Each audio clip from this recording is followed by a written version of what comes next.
Pour moi, c'est une base qui est malheureusement pas maîtrisée par beaucoup de monteurs. Ouais, là, j'ai pas compris.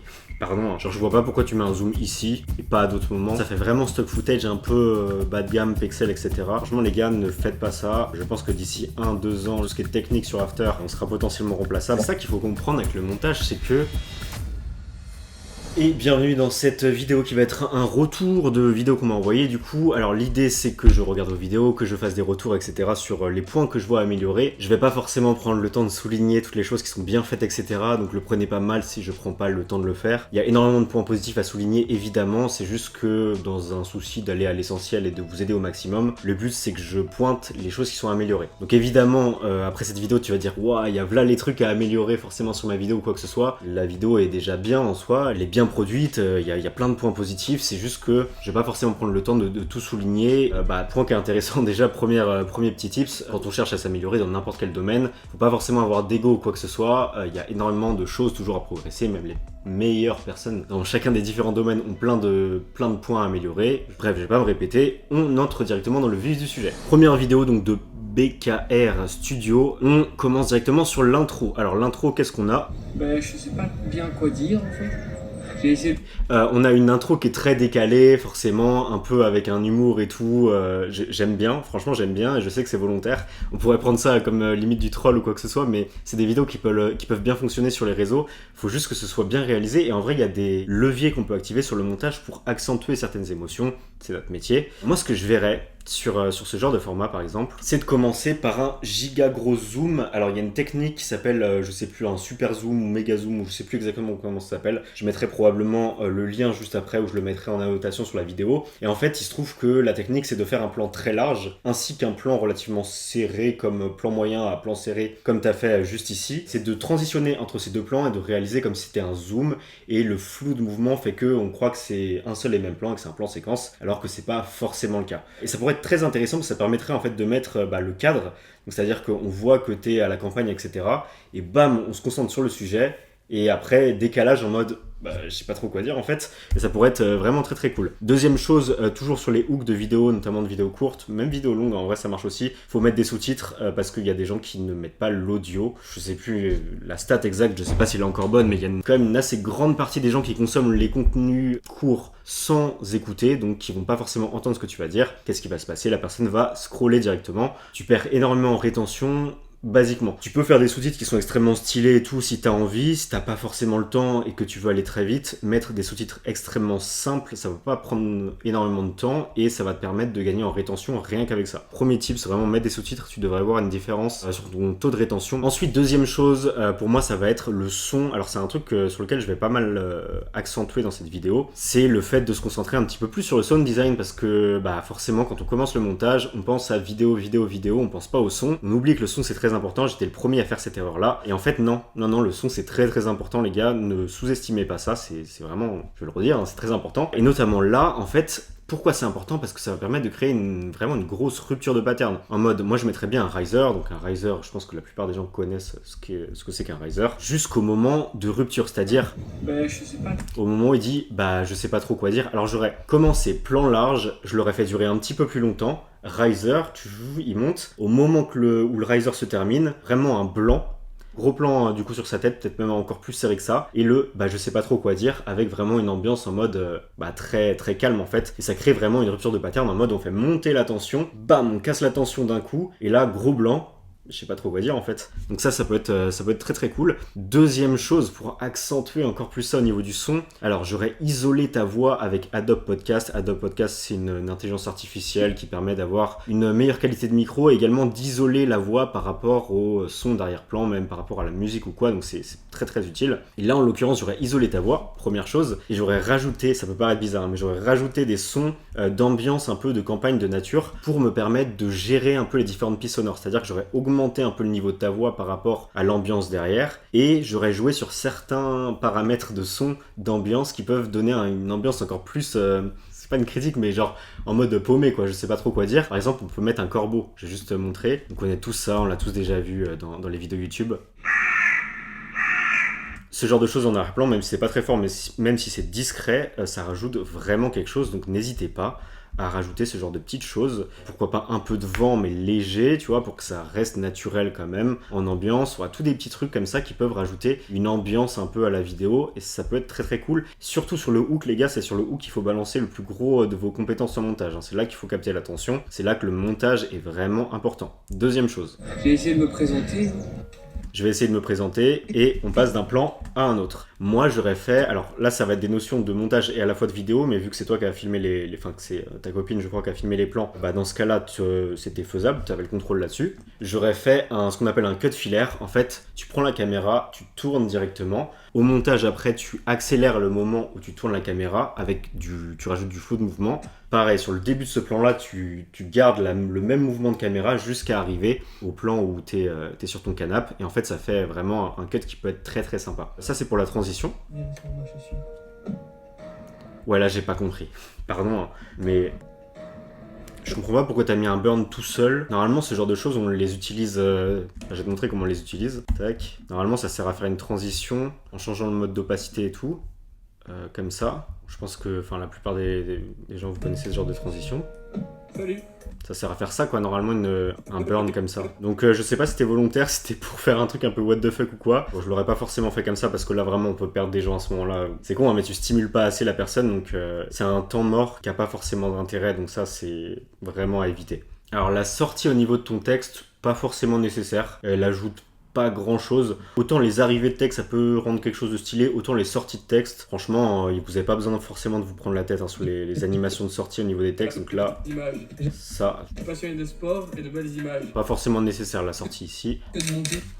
Au niveau des images, je les aurais mis en plein écran. Quand on commence le montage, on a beaucoup envie de faire des inserts, de rajouter des choses par-dessus, etc. pour montrer qu'on est technique. C'est pas forcément nécessaire en l'occurrence, et en plus tes photos elles sont en bonne qualité, donc tu peux très bien les mettre en plein écran. Juste mettre un petit effet de flash photo, de les enchaîner les unes après les autres, etc. avec un petit zoom sur chacune pour garder un peu d'animation et des sous-titres aussi forcément. Ce sera largement suffisant plutôt que de les empiler. En plus, tu vois, il y en a une qui est totalement cachée ici. Mais les enchaîner les unes après les autres, c'est plus simple et c'est aussi bien. En parlant de Fofo, je te laisse avec quelques images de nos vacances diverses et variées.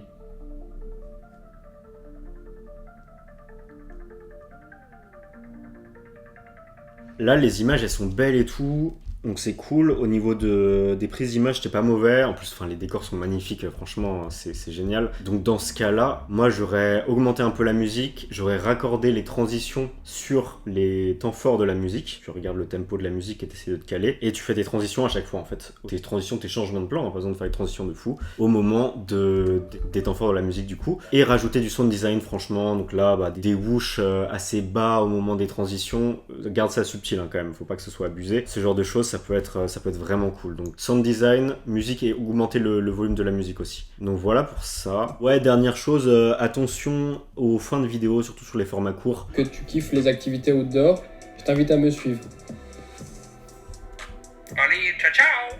En vrai, la vidéo, elle est gaulerie et tout. J'aime bien l'ambiance que tu donnes et ça peut vraiment fonctionner parce que tu as vraiment un univers à toi. Maintenant, il y a des petites erreurs à éviter et l'une d'entre elles, c'est de faire attention à la fin, à pas la faire durer trop longtemps pour rien. En fait, là, les gens, si tu commences à perdre leur attention, ils vont scroller. Et en fait, le fait de perdre de la rétention sur une vidéo, ça diminue tes stats, ça diminue tes chances de te faire recommander à d'autres personnes, notamment sur Instagram et TikTok. Donc, c'est dommage, alors que tu aurais juste pu couper un peu plus tôt. Potentiellement, tu vois, par exemple, ce rush-là, tu pouvais très bien le mettre en illustration de ce que tu disais en voice-over ici, tu vois. Et tu gagnais déjà quelques secondes, et ça t'évitait de mettre une photo ici. Tu aurais pu la mettre autre part, enfin voilà, peu importe. Donc ça, c'était pour ce qui est de la vidéo de BKR Studio. Voilà les petites choses que je vois à améliorer. En soi, la vidéo était cool, encore une fois, les plans sont beaux, il y a des trucs qui sont intéressants, les typos sont bien faits. Mais voilà les axes d'amélioration que je voyais. On va passer sur une autre vidéo qui était un format YouTube. En tout cas, c'est un truc plutôt business, j'ai l'impression. Tu vis sûrement aujourd'hui des périodes. Ça ressemble un peu à une VSL en vrai, comment c'est foutu. Tu vis Ouais, première chose, bon là j'ai baissé le son, donc vous ça va pas vous déranger, mais on peut le voir sur l'audiomètre que ça tape les des rouges. périodes de rush. Donc c'est que l'audio sature, donc faut faire attention à ça. Pour ça tu peux mettre un limitateur fixe ou juste baisser le son de ton micro. Le gros du travail dans cette vidéo, franchement au niveau visuel, c'est très bien, enfin tu pourrais toujours t'améliorer, hein, continue de t'améliorer, tu pourrais apprendre des tips de motion design et tout, aller sur After, je sais pas sur quoi tu montes, mais en vrai c'est déjà suffisant et je pense que t'as plus un retard au niveau du sound design que de l'image, pour moi. Et t'améliorer en sound design, c'est un truc qui pourrait vraiment faire step up vite tes vidéos. Donc je vais te montrer vraiment des petits trucs, genre là par exemple. Un agenda overbooké en un mois et vide le mois suivant. Et entre les deux, tu vas jongler entre les promos Facebook, les doutes sur l'avenir. Franchement, c'est complètement épuisant. Et tu sais que Donc là, il y a plein de trucs à mettre. Il y a des risers, forcément. tu le calmes. Donc là, tu peux faire monter la tension. Un agenda overbooké en un mois et vide le mois suivant. Et vite le mois suivant, bam, le riser se coupe, tu mets un hit avec un sub drop, imaginons, pour vraiment montrer la rupture qui se fait à ce niveau-là. Suivant. Et entre les deux, Là, tu vois, tu m'as mis du sound. En fait, tu as surtout mis du sound design par rapport aux transitions et la musique, mais ça va pas bien au-delà. À mon avis, ta piste audio, elle doit pas être très remplie comparée à ta piste vidéo si on compare les deux, tu vois. entre les deux, tu vas jongler entre les promos Facebook. Là, alors j'entends pas très bien, mais tu pouvais très bien mettre un petit sound d'effect léger de clavier, tu vois, quand il y a un texte qui s'écrit comme ça, même si c'est pas exactement en mode machine à écrire, mais ça rajoute toujours quelque chose. Les doutes sur l'avenir. Même chose ici. Voire même, vu qu'on passe d'un plan à un autre, tu pourrais mettre un whoosh très bas pour montrer que ça transitionne et qu'on passe à un autre plan. Faut juste pas que ce soit trop fort en fait. Les doutes sur l'avenir, franchement, c'est complètement épuisant. Franchement, c'est complètement épuisant. Là encore une fois, il y a une rupture. On peut très bien mettre un hit à nouveau pour vraiment accentuer un petit peu l'émotion à ce moment-là. C'est complètement épuisant. Et à partir de là, tu vois, j'aurais mis riser, hit, c'est complètement épuisant. Et là, j'aurais coupé la musique, j'aurais mis, donc avec la technique dont j'ai parlé pour faire une transition musicale, donc de la reverb sur la fin de la musique. Et là, je serais passé sur une autre musique un peu plus calme pour changer d'ambiance d'un coup. Ça va pas tenir sur le long terme. Donc on t'a dit peut-être, Je serais sur une autre musique un peu moins dynamique, un peu plus calme, peut-être des petites notes de piano, un truc comme ça. fais des challenges. Tu devrais d'ailleurs peut-être baisser tes prix. Ou alors rendre le truc un peu plus sexy, quoi. Ce modèle-là, il marche seulement pour... Bon, franchement, vidéo, rien à dire, c'est très bien. La seule chose que je verrais, c'est potentiellement toutes les inserts, les textes, ils sont bien mis, les b-rolls, ils étaient bien. En termes de technique sur la partie vidéo du montage, il n'y a pas grand chose à redire, tu maîtrises. Là, j'aurais juste rajouté des zooms. 10%. Le plan est un peu monotone, donc on pourrait le rendre plus dynamique avec des zooms progressifs, des zooms bam d'un coup au moment des temps forts si jamais t'as le temps de le faire, ce genre de choses. Changer les valeurs de plan, passer d'un plan un peu plus serré à un plan ici un peu plus large. Ça peut permettre de garder du dynamisme toujours sur la vidéo. 90% restant. Résultat, tu as du turnover. Alors là, attention au rythme du cut. On écoute. Pas pour les 90% restants. Résultat, tu as du turnover. De l'incertitude. C'est subtil, hein. Franchement, là, ce que je vais dire, c'est très subtil, mais c'est important. Pour moi, c'est une base qui est malheureusement pas maîtrisée par beaucoup de monteurs. Et c'est dommage parce que tu maîtrises des trucs qui sont quand même assez techniques, en vrai, pour beaucoup de monteurs. Et ça, pour moi, c'est une base du montage qui devrait être maîtrisée dès le début. Moi, c'est ce que j'apprends, en tout cas dans ma formation le plus tôt possible. C'est maîtriser le rythme de la vidéo sur le dérush. Et maîtriser ça vis-à-vis en fait de la façon dont on va parler à la personne. Et là en l'occurrence, il y a de la tension dans ce qu'il est en train de dire. Il est en train de dire résultat, et là il faut faire monter la tension, il faut laisser un petit blanc. Le but du dérush, c'est pas de couper absolument tous les blancs, c'est de couper les blancs qui servent à rien et qui cassent un petit peu la rétention de la vidéo. Voilà, la personne perd son attention parce que c'est un blanc qui n'était pas nécessaire au moment de la vidéo, du tournage. Sauf que là, Pas pour les 90% restants. Résultat, tu as du turnover. il dit résultat. Moi, je l'aurais fait durer un petit peu plus longtemps. Je sais pas exactement comment il l'a fait au tournage, hein. On peut très bien le faire durer artificiellement, résultat, faire durer la musique. On peut aller choper un blanc en fait à un moment de la vidéo et le mettre pour pas que ça, sinon on va entendre que la musique, ça va paraître bizarre. Mais on peut très bien le faire artificiellement, ça peut se faire. Au niveau des zooms, je pense que là en termes de technique, il y a quelque chose à revoir. On regarde ça. Alors moi aussi, j'ai connu cette sensation, une sensation de vie. Ah, c'est un peu trop, c'est pas assez smooth, lissé au niveau de la vitesse d'animation. Là, je t'invite à regarder tout ce qui concerne les courbes de vélocité. Je sais pas sur quoi tu montes, j'espère que c'est pas CapCut parce que sur CapCut, les courbes elles sont vraiment pas très personnalisables. Mais c'est du Premiere Pro, si jamais tu vas sur After Effects, évidemment, là c'est extrêmement poussé. Mais voilà, c'est un petit peu trop brut quoi. Zéro sécurité. Alors moi aussi, C'est un peu genre comme ça, alors que ça pourrait être genre beaucoup plus lissé. On revient, et je pense que t'es pas obligé de les faire aussi fort sur tous les zooms. Surtout que c'est pas justifié en fait à ce moment-là. j'ai connu cette... Genre je vois pas pourquoi tu mets un zoom ici et pas à d'autres moments. C'est pas le moment qui est le plus important, il n'y a pas forcément d'impact. Enfin il est important mais il est pas beaucoup plus important que le reste de la vidéo, donc j'aurais pas forcément mis de zoom, en tout cas très fort ici, j'aurais mis plutôt un zoom progressif qui va de 100 à 110 par exemple. Cette sensation, une sensation de vide, quand j'ai survécu à une rupture d'anévrisme. Bon, là par contre c'est super important ce qu'il dit là, c'est le moment qui est le plus important et c'est là il faut vraiment abuser du truc. Cette sensation, une sensation de vide, quand j'ai survécu à une rupture d'anévrisme. En fait, c'est ça qu'il faut comprendre avec le montage, c'est que le but c'est pas de mettre un peu de montage partout dans la vidéo, le but c'est de se servir de nos compétences pour vraiment mettre en évidence les passages qui sont importants. C'est vraiment ça qu'il faut comprendre, c'est pas juste de montrer tout ce que tu sais faire techniquement. Et là en l'occurrence, franchement il y a un truc à faire là. Une sensation de vide. Moi aussi, hein, j'ai ressenti cette sensation, une sensation de vide. Franchement là tu mets un zoom progressif, on fait monter la tension. Au niveau du sound design, c'est tout ce que j'ai dit précédemment, des risers, on fait monter la tension, potentiellement une ambiance, etc.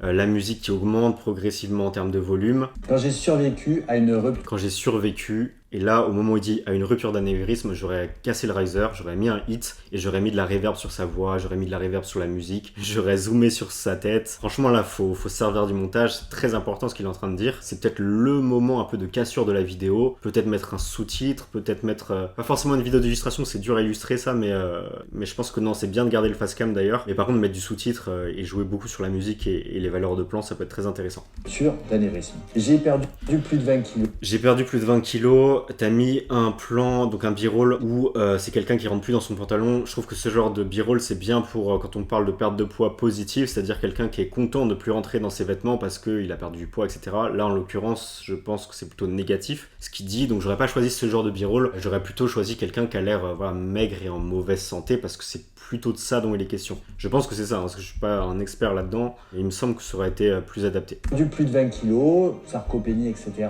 J'ai réappris à marcher. J'ai réappris à marcher, ouais, pourquoi pas, un déambulateur, pourquoi pas, mais je pense qu'il y a mieux à trouver. Hein. Franchement, ça fait vraiment stock footage un peu bas de gamme, pixel, etc. Je sais pas sur quoi tu vas les choper, je te conseille d'aller voir sur ArtGrid, c'est là où j'ai trouvé les meilleurs stock footage qui ont vraiment un look cinématique. Et on a l'impression que c'est tiré de film et tout, donc franchement c'est là où ça a la meilleure qualité. Donc ArtGrid, je mettrai peut-être le titre directement ici, c'est payant évidemment, mais j'espère que tu investis dans des banques d'images si t'es monteur vidéo parce que tu en auras forcément besoin au bout d'un moment. J'étais dans les salles et j'ai compris qu'aucun éducateur n'était préparé à accompagner quelqu'un comme moi. Donc l'idée de mettre du texte comme ça avec le b-roll c'est bien, ce que tu as mis sur la vidéo, l'espèce de grille un petit peu, je sais pas comment on appelle ça, c'est très très bien. Mais par contre en termes de stock footage, j'aurais pas choisi forcément ça. J'aurais choisi plutôt un éducateur qui a l'air un peu paumé dans une salle de sport, donc un coach sportif qui est un peu générique, avec son petit chrono, tu vois, un truc vraiment genre classique, que tout le monde a déjà vécu quoi. Là, on arrive sur un passage très important de la vidéo, on va écouter ce qu'il nous dit. En fait, pour qu'aucun client, en définitive, soit en difficulté, ne se retrouve sans solution. T'as fait juste la musique qui diminue progressivement. En fait, pour qu'aucun dézoom léger. Soit en difficulté, ne se retrouve sans solution. Et tu coupes pas vraiment la musique, tu fais juste un espèce de fondu sur la musique et un écran noir. Du coup, j'ai préparé un petit exemple de comment je l'aurais réalisé, comment j'aurais fait du sound design et un peu de montage là-dessus. Donc là, je fais monter la musique jusqu'au point de rupture de la musique. J'ai mis un marqueur dessus au moment où ça drop. J'augmente le volume progressivement et je mets de l'écho. Enfin, de la reverb, pardon. Au niveau du sound design, un riser ici, donc un double riser. Un hit ici et un sub drop ici. Le hit et le sub drop, il nous donne... Tout ça, en fait, ça vient créer vraiment une ambiance. Ça change vraiment la vidéo. Hein. Qu'un client, en définitive, soit en difficulté, ne se retrouve sans solution. Au niveau de sa voix aussi, j'ai mis de la reverb et un petit effet talkie-walkie. Je vais te montrer juste ce que ça donne. Donc j'ai doublé la piste audio. Sans solution. J'ai mis un petit effet sur une deuxième piste audio et les deux en même temps, ça nous donne... En difficulté, ne se retrouve sans solution. Et après, comme ça, on a un petit peu la reverb qui continue au moment de l'écran noir. Ça nous évite vraiment d'avoir un blanc au niveau de l'audio ou d'avoir juste la musique qui se fond sur la fin. Ça crée vraiment une ambiance. Et là, j'aurais recommencé, j'aurais mis un reverse cymbal, donc pour retourner sur le plan suivant, avec une deuxième musique avec une ambiance totalement différente qui commence. Donc c'est là que j'aurais fait ma transition un peu audio. Donc voilà comment j'aurais foutu un petit peu mes pistes audio. Pour ça, j'ai juste mis un petit effet, je suis pas méga fan, mais j'ai mis un petit effet noir et blanc, un flash au niveau de la transition, juste pour que ça crée plus d'impact. Je l'aurais pas forcément fait comme ça, c'était juste pour vous montrer un petit peu au niveau de la vidéo ce que j'aurais fait. Le client, léger zoom, soit en difficulté, ne se retrouve sans solution. Et là, j'ai pas fait genre un zoom d'un coup, j'ai juste changé la valeur de plan. Je me suis concentré sur ce cadrage-là, je l'ai mis en noir et blanc pour que ça crée un effet un peu dramatique, un tout petit peu de vignette, et un flash pour passer du plan à l'autre. Voilà pour ce qui est de ce genre de passage. Je vais juste passer sur d'autres petits trucs, sinon globalement ça reste ça les axes d'amélioration que je vois, c'est-à-dire le son et le choix des b-rolls. Vraiment en fait c'est plus une question de rythme de la vidéo, de choix des b-rolls, de l'ambiance qu'on veut donner. En termes techniques, t'as largement ce qu'il faut, t'es suffisamment bon. Te concentre pas sur les techniques de montage, concentre-toi plus sur l'ambiance globale que tu veux donner. Moi je te conseille de te poser un petit peu avant chaque vidéo, de l'écouter, réfléchir vraiment à ok c'est quoi l'intention de la vidéo, qu'est-ce qu'on cherche à faire, à qui on parle et comment je vais m'adresser à ces personnes, et en fonction de ça tu choisis ce que tu vas mettre dans ta vidéo. C'est pas juste je montre ce que je sais faire techniquement. Et je le dis pas avec de l'arrogance ou quoi que ce soit, parce que j'étais le premier à le faire en tant que monteur sur peut-être ma première année de montage. Je voulais absolument montrer que j'étais technique et que je savais faire des choses. Franchement les gars, ne faites pas ça. On va être remplacé d'un point de vue technique par les IA dans très peu de temps. Ce qu'elles sont capables de faire en motion design, déjà c'est ouf. Je pense que d'ici 1-2 ans le motion, enfin tout ce qui est technique sur After, à voir, mais on sera potentiellement remplaçable. Par contre sur le côté de donner une ambiance à une vidéo, ça va prendre du temps avant que ce soit remplaçable par un robot. Donc vraiment concentrez-vous sur ce genre de compétences, parce qu'au final vraiment ce qui est important dans une vidéo, c'est pas de montrer qu'on est fort techniquement. Ce qui est important dans une vidéo, c'est de répondre à l'objectif de la vidéo. Peut-être que là en l'occurrence c'est de parler à un certain client cible pour alors j'ai pas écouté la fin de la vidéo, mais peut-être qu'il y avait un appel à l'action pour un accompagnement potentiellement sur du sport ou quoi. Ça peut être de gagner en visibilité, de rendre une vidéo plus dynamique, de créer un effet humoristique. Il y a plein de possibilités d'intention qu'on peut mettre dans une vidéo, mais réfléchissez à ça avant. Réfléchissez pas à ok quel effet technique je peux mettre sur une vidéo. C'est pas forcément les conseils les plus sexy, je sais, on a envie d'avoir 3 petites techniques de montage qu'on peut appliquer directement et qui vont faire toute la différence, mais malheureusement ça fonctionne pas comme ça. Ce qui est important, c'est vraiment si vous êtes passionné par ça et que vous voulez vraiment faire votre métier, c'est de créer une ambiance à travers cette vidéo, et votre client sera vraiment très satisfait si vous arrivez à donner une bonne ambiance à la vidéo. Donc voilà pour ce qui est de cette petite review finalement de ces 2 vidéos. Donc c'était très intéressant je pense. J'espère que vous avez pu apprendre pas mal de trucs, j'espère que vous allez pouvoir mettre des choses en place assez rapidement pour améliorer vos vidéos, parce que c'est vraiment le but au final. Si jamais toi t'as pas eu ta review, je t'invite à m'envoyer review directement pour que je te fasse une review sur ta vidéo. Si jamais tu sens que tu as besoin d'un accompagnement en montage vidéo pour pouvoir vivre de ta passion, si tu galères à trouver des clients, si tu sais pas par où commencer, tu m'envoies montage sur Instagram et on pourra discuter de tout ça ensemble. Je vous dis à très vite pour une prochaine vidéo.